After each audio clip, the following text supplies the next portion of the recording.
Ngayon mga kabusing, pakawala na ni Bossing Johnny yung mga manok niya. Pumapasok na siya sa bahay tulugan ng manok. Kaya saan mo ba yan pakainin? Dito sa labas? Hindi na doon? Ayan.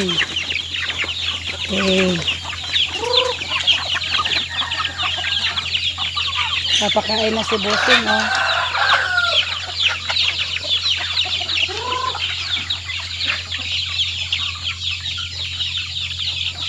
So we're thankful, no? Thanks God kasi ilang months pa kami nag-start.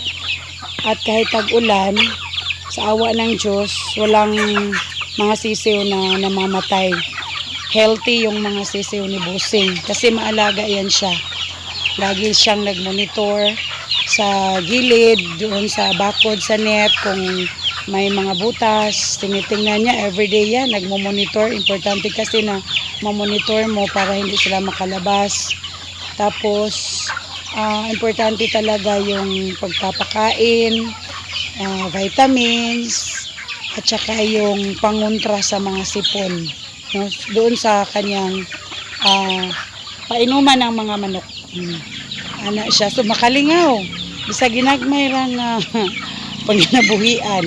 Libre ng sudan. Libre ng tinibuok. Libre ng adobo. Diba? Oh. So, kung naapoy mo hangyang mo palit, o pa kayo may nagbaligya, pero naarag yung mga ginagmay.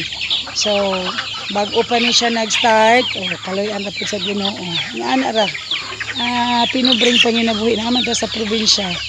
So, whatever opportunity nga, kaya na to nga i-grab. So, na-utilize, magamit itong palibot.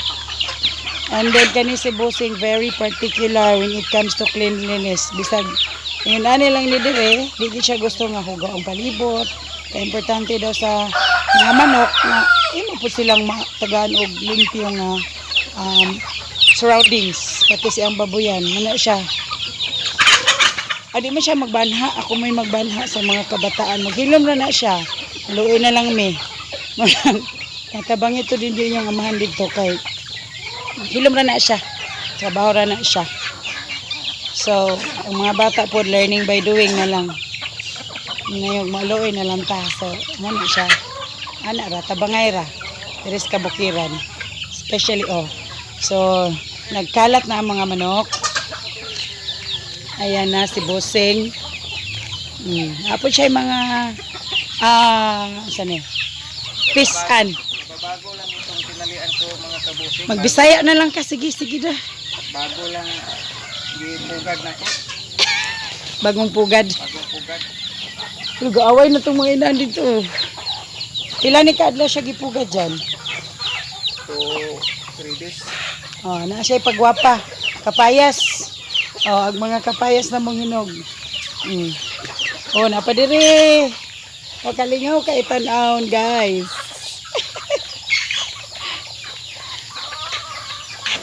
Yun lang kakaykuan nga.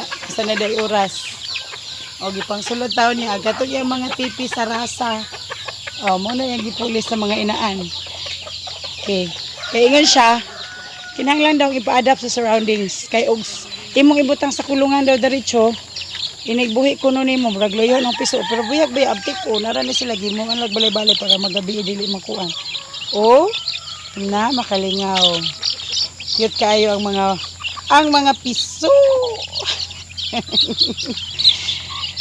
So, at least bisag na atas sa bukid o peaceful kay palibot, no? Pero ang mga manok na lagi tingog-tingog.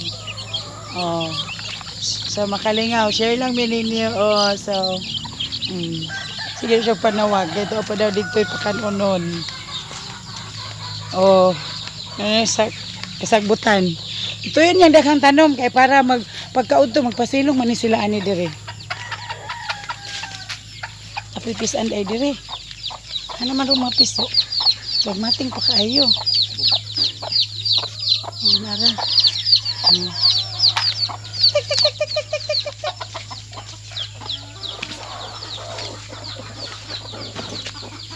Dayon sa puna diha. Napipisan. Kabusing. Masa na siya? Magpugad ka. Pugad tayo mga kabusing. Ay, Diyos ko, basta. Pila? Pila ra man na kabuok.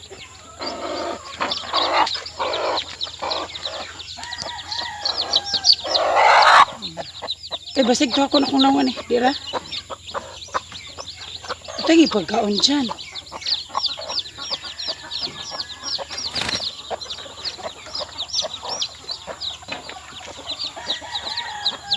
Cute. Gamay ra lagi siya, anak. Gamay ra lagi siya. Ito isa o ito. Uy, gano'n. Laaway na ron.